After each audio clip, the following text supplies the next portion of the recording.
All right. Live broadcast imminent. Live broadcast beginning. Testing. I hear a temporal lag of 20 to 30 to 40 to maybe even 50 seconds.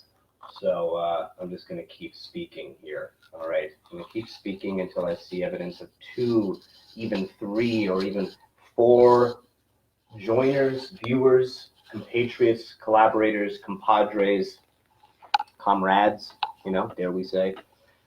There are certain things we have to discuss today, though, folks, because guys, okay, so I just, we come here today, we kind of have to, like, we lay ourselves out. There's a sort of prostrating that happens with some sort of, temporal immediacy, albeit, digital, that we all have to indulge in this, this sort of endless little dance of,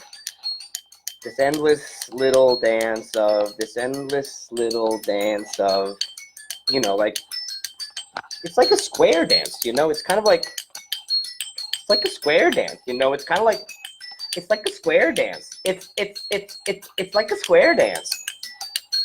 It's like a square dance. Okay, so I actually want to be extremely serious for 1 second.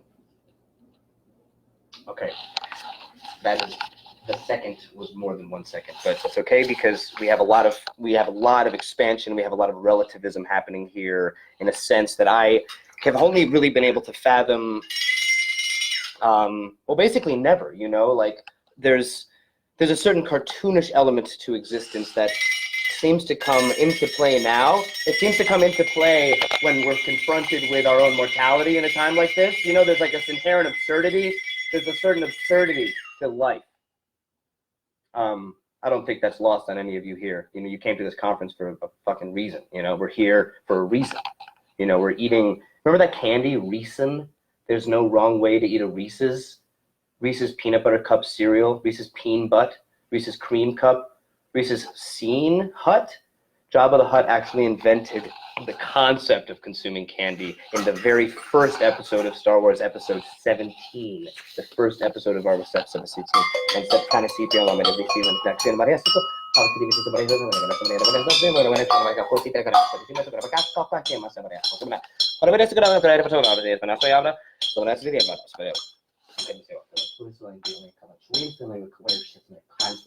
okay, so this part connect 9, 6 months maps off, I was going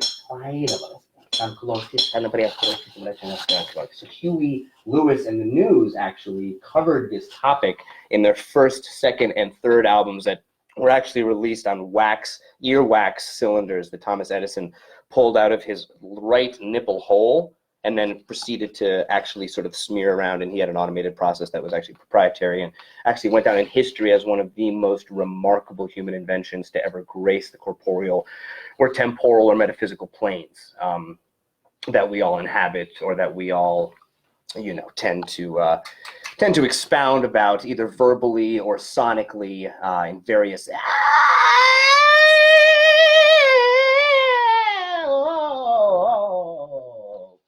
I've been drooling so much. Oh my God. But that aside, guys,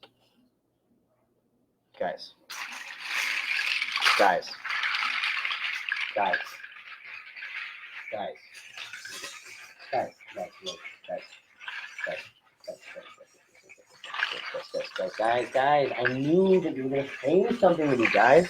Guys, listen. Guys, come on. I'm with you here, guys. All right, guys.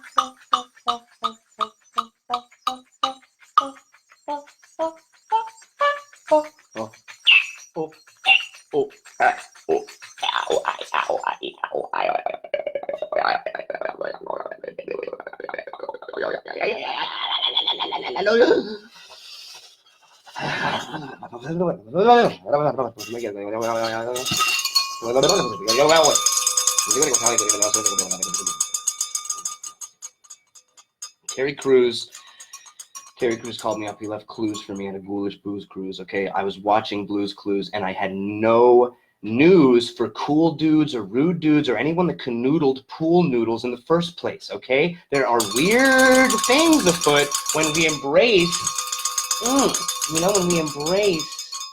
When we embrace, it's weird. People embracing is weird, and it's become weird because of the pandemic. So we have that to hang our hats on. We're talking pure CBD, folks. CBD, I'm skeptical, but it exists, all right? It stands for Carlos's Bad Dream. And he actually, well, I probably shouldn't tell you the secrets. Carlos has secrets for me that he may not want me sharing with you, but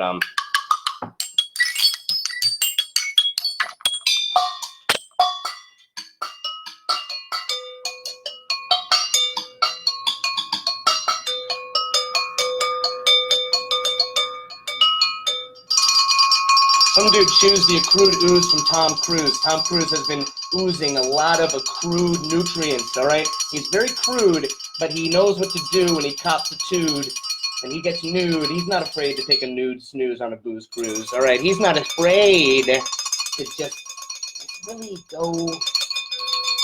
bare his soul as a performer on stage, folks, all right? Because this is why we're here.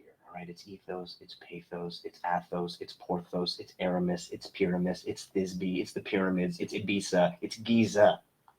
It's also Gaza.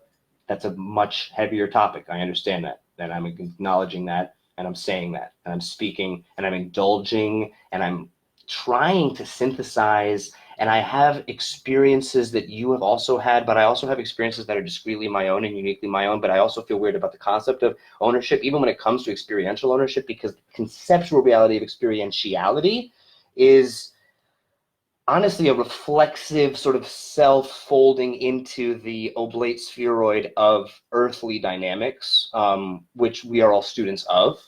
I don't really know how much finer of a point to put on it. You know, it's like a button, you know, it's like, wait, hold on, I have to consult my notes because I actually was reading about this 4, 6, 10, 7, 8, 9, 10, 11 years ago. I was reading about this 400,000 years ago. I was reading about this 17,000 years ago, and I was also reading about it today in this very expensive diagram that was designed by a man named Carlito von Liechtenstein in the first stage. It was the first stage of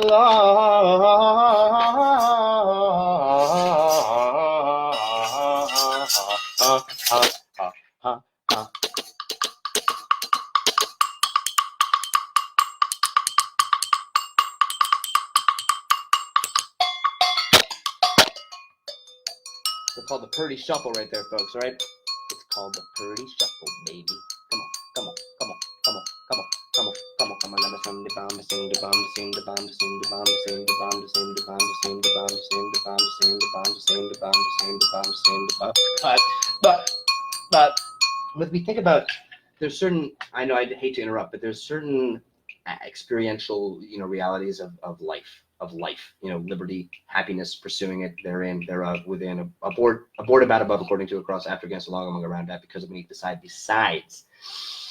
Those are just some of the prepositions you can use when you're having lexical, you know, conversations in English, all right? So, folks, there's certain realities that we must unpack here. I had something just pertaining to this yesterday, when the first person to actually refer to this was John Wilkinson, all right? 1497, he wrote a treatise. It was in ancient Germanic. Very few understand, only the medievalists of our nature and of our time warps and their various, you know, sort of inclusions and exclusions and quarks and gluons and symmetries and supersymmetries and extensions, okay? So we talk about extensions here. And I began this talk with a very, very concise point that numerous people have been, you know, elucidating on in the comments here, because we have people saying, Nathan is a young dialectician. I don't know what that means. I have dial-up internet or something along those lines. This is like a decade worth of ideas. This is very, I like the feedback, but I'm also not a person. I am a conventional assemblage of ideas, and that is actually 10 minutes. And up next is Joey Chang and Catherine Q, Hyun Lim, and Kan Wang. And I'm sorry if I butchered your names. And thank you guys for watching. Stay garish.